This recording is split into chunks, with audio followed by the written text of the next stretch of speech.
a lot of people can't wait to travel again after being locked down for a long time. Although I visited 138 countries, I haven't gone anywhere during the pandemic because I don't want to travel like this. Traveling is not just about seeing a place, but it's a personal experience.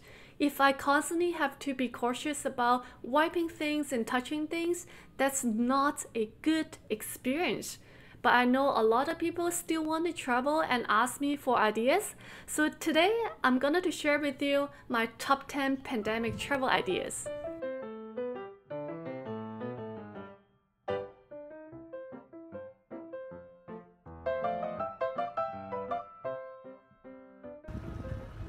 I'm more of a non-mainstream type of traveler. I like to explore less known places and hidden gems. But with the current situation, I would advise to avoid those countries with less developed healthcare infrastructure. Just in case anything happens, it's easier to get treatment in a country with a more developed healthcare facilities. On the other hand, there are also some great travel destinations with few COVID-19 cases, but they are not open for tourism just yet, such as Taiwan and Bhutan. So even if I recommend Taiwan or Bhutan to you, you won't be able to travel there anyway. That being said, the following suggestions are not just based on attractions and fun things to do, but also based on healthcare facilities and ease of traveling, whether or not it's open for tourism. First, no destination flight. Pre-pandemic, many of us view flying as a way of commuting, but amid global restrictions, travelers have been daydreaming, not only about the destinations, but also about the flying experience itself. So the new product Flight to Nowhere is a result of COVID-19. I thought it's an interesting idea. I haven't tried a no destination flight myself, but if travel continues to be restricted, I might hop onto one of these flights to test it out by the year end. The Australian airline Qantas 7 hours flight to nowhere was sold out in 10 minutes. The 7-hour scenic flight will perform a loop around Queensland, the Gold Coast, and New South Wales, departing on October 10th. Taiwan-based airline EVA also hosted a fun no-destination flight with its famous Hello Kitty-themed A330 Dreamjet. The Japan-based airline ANA also operated a 1.5-hour scenic flight with 300 travelers. The idea was to replicate the Hawaiian resort experience. Singapore Airlines is also going to operate one later this month. It's very interesting to see some product innovations and creativity coming out of the airline industry. Second is Turkey.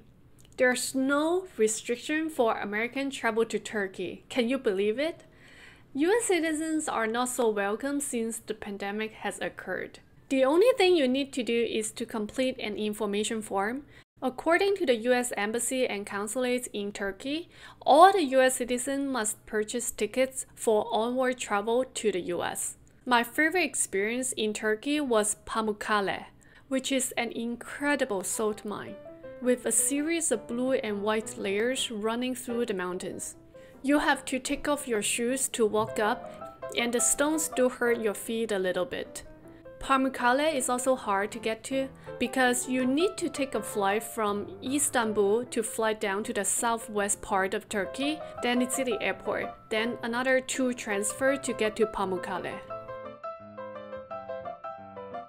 There are other fun destinations, such as Cappadocia, which is a unique mushroom shape of geography, and I have to take a 10 to 12 hour overnight bus to get there from Pamukkale. A lot of people do hot air balloon during sunrise.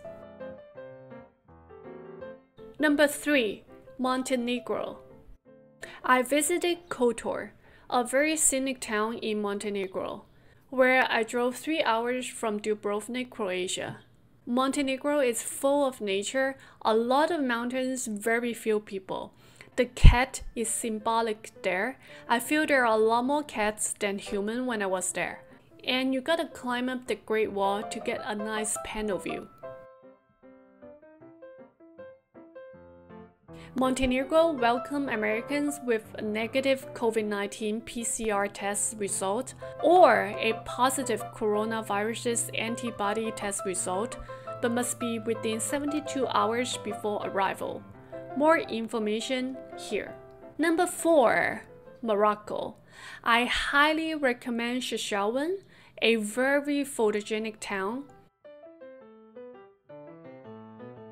The entire town is painted blue color.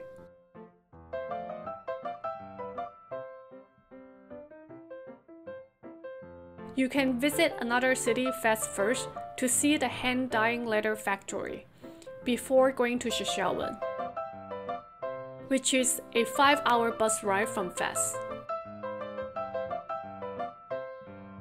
To travel to Morocco, you must have reservations with a Moroccan hotel or travel agency, a printed negative COVID-19 PCR test result taken within 48 hours. More information can be found here.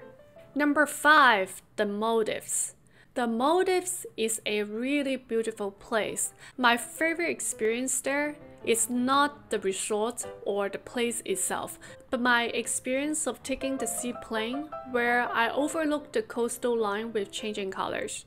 The seaplane seats 10 people max and costs about $250 per person for a 35 minutes flight one way, and that was the price back in 2015. Everywhere in the Maldives, 360 degrees, no matter which angle, you are seeing a beautiful ocean, vivid turquoise color. If that's what you like, the relaxing environment, go to the Maldives. From the Maldives official tourism website, all the tourists must present a negative COVID-19 test result taken within 72 hours of arrival. There's no mandatory quarantine. Number 6. Quite a few Caribbean islands are open for tourism during the pandemic, such as Grenada, the Bahamas, and a few others. Today, I will talk about Jamaica. I went to Jamaica relatively recent, just before the pandemic. I enjoyed the cultural aspect of Jamaica, such as the Trench Town in Kingston. It's known as the birthplace for reggae music. The most notable musician is Bob Marley. Don't forget to grab a bottle of their chili sauce as souvenir to bring home too.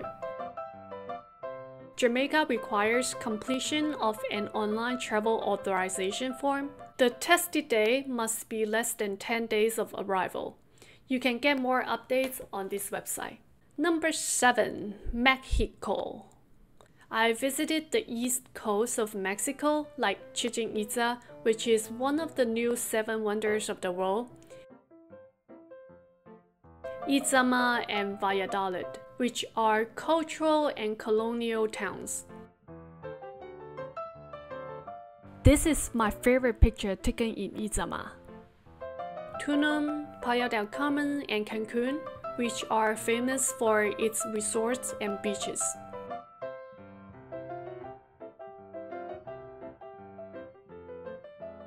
I really enjoy sunbathing there. No testing requirements are in place for entering Mexico. You can expect temperature checks upon arrival. A few of my friends have been spending a few weeks in Mexico recently, quite pleasant experiences that I heard. Number 8, United Arab Emirates, the UAE, is my next suggestion, which has managed the COVID-19 situations quite well. Is open for tourists. Burj Khalifa, Burj Al Arab, Dubai Mall. My personal favorites are Abu Dhabi, Sheikh Zayed Grand Mosque, and the Arabian-style buffet at Burj Al Arab. Do I look good with bokeh? From the Visit Dubai website, visitors to Dubai must have medical travel insurances to cover any COVID-19 treatment and present a negative COVID-19 PCR test result within 96 hours of arrival. You must complete a health declaration form before departing to confirm you have no symptoms. There are some countries you may consider, but they require you to quarantine for 14 days. I'm not sure if you're willing to be quarantined for 14 days before you can move around the country, but if you don't mind, consider this. One is United Kingdom. Most of the European countries are not open for US citizens, but UK is an exception. Big Ben, London Eye, Metropolitan Living, Oxford campus, where the movie Harry Potter was filmed. UK has eased more restrictions on Singapore. On the gov.uk website, it says, Singapore will be added to the list of countries where self-isolation on return to the UK is not required. Number 10. Another country that you must quarantine for 14 days is South Korea.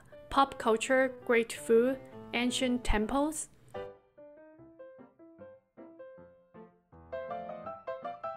From the US Embassy website, it says, US citizens do not need a COVID-19 test prior to travel, but will be tested upon arrival.